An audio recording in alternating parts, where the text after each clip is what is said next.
50% of women in a relationship have a backup option. Can you really blame them? Let's reverse engineer this and figure out why this is the case. You look at today's day and age, and you understand how easy it is for a woman to get attention and how easy it is for people to reach out to her. Okay, you've got numerous messaging services. All her ex-boyfriends have her on Facebook, Instagram, WhatsApp, WeChat, God knows. There are so many different ways to communicate. LinkedIn. Back in the day, it was just MSN Messenger. It shows how old school I am. Now, of course, she has a plethora of options because they can reach out to her on all the different platforms. Why else is that the case? Well, if you think about it, attention is a woman's favorite and finest currency. And why should she not take advantage of her beauty and her youth? Right? Why should she not? So some of you guys will comment like, yeah, she's probably just low quality, man. She shouldn't be on Instagram. Bullshit. Why don't you think about it from her perspective for 1 minute? If you think about it, you're a 22-year-old stunning girl living in some random ass country like Moldova. Of course you're going to put up pictures of your nice dress and you going out on a Friday night, or you going to the opera because you want to feel beautiful, right? I don't blame her for putting up pictures on Instagram looking beautiful. Why would you not? You want to gain attention. You might try and become a model of some sort. You might get offers and brand offers, and you might get guys DMing you saying, hey, do you want to fly out to Ibiza and have an all expenses paid trip on my yacht? Of course you're going to put those pictures up. I don't understand a lot of you that say, well, she shouldn't be on IG, she shouldn't be on social media. Bullshit. You do exactly the same thing. So let's not be hypocrites here. Let's think about this from her perspective. When I go out on a date with a hot girl, I like having these sorts of conversations. And I'll say to her, oh, no, how's your IG? Do you get messages by random men? Like, what's that like? And then somehow it gets to the conversation of her Instagram. And 9 out of 10 times, a hot girl will say to me, oh, yeah, I get all these different DMs in my message requests and I barely ever read them. I'm like, what? You get so many messages that you don't even read them? And she's like, yeah, I don't even bother. Like 20, 30 DMs a day. Just guys like wanting to invite me places. And I'm like, the amount of offers that these women are getting.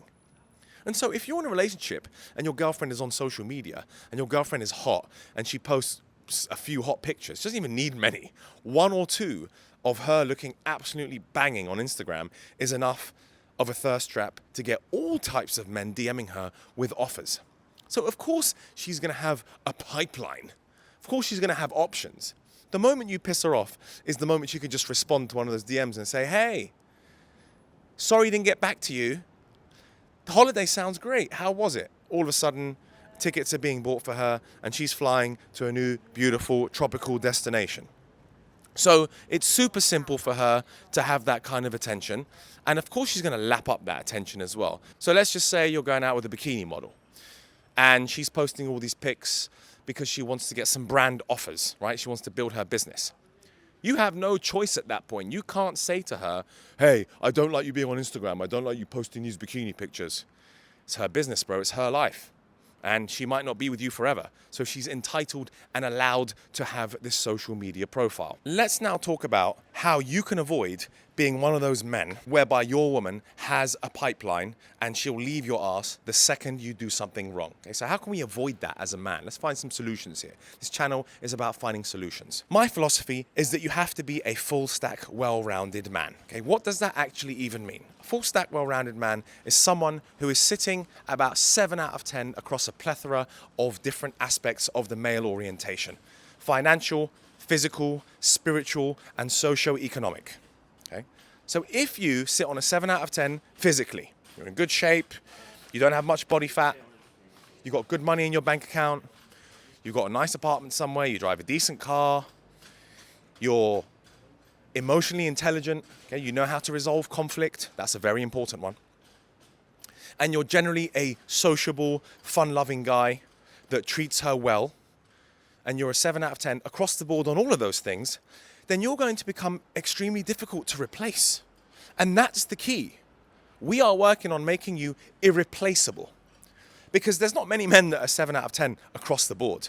There are some men that are 8, 9 out of 10 on a couple of those aspects, and then they fall to about a 2 or 3 on the others, i.e. a very wealthy man who's out of shape and pretty ugly.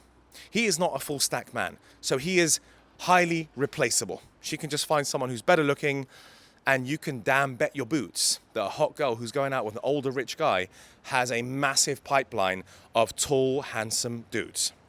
So you want to be irreplaceable by mastering multiple aspects of the male spectrum. If you have that, you become irreplaceable, which means she's unlikely to have a pipeline of dudes in her DMs.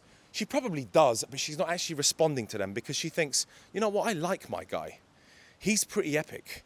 If I lose him, I'm screwed. It's then way more difficult to find something as good as this. And so that's who you have to become. You literally have to become someone who is irreplaceable, indispensable. Okay, it's going to take a very long time to find someone as good as you. However, let's think about the flip side here.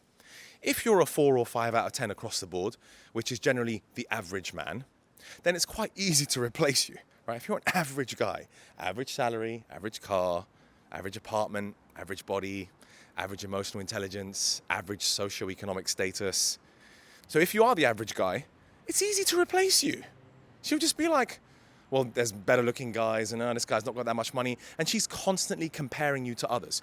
Do not get it twisted. Your woman is constantly comparing you with other men. She just is. It's a subconscious way of defending herself so that she could pick the best possible partner for her children, for her offspring, for her own protection. And so there you have it. To make sure that you're not one of those guys that's in the 50%, whose girlfriends have a backup option, a backup partner, you need to make sure that you're irreplaceable. To be irreplaceable, you need to be an average, at least an average of 7 out of 10 across the board in multiple male facets. If you are way more difficult to replace. And she won't be necessarily sitting there with backup options, despite the fact that she'll get DMs, despite the fact that her ex will be messaging her. She'll constantly be comparing you to them and saying, no, I'm with the right guy. This guy's a G. I don't need to replace him. And if I lose him, I'll be in big trouble. That's exactly the way you want your woman to think.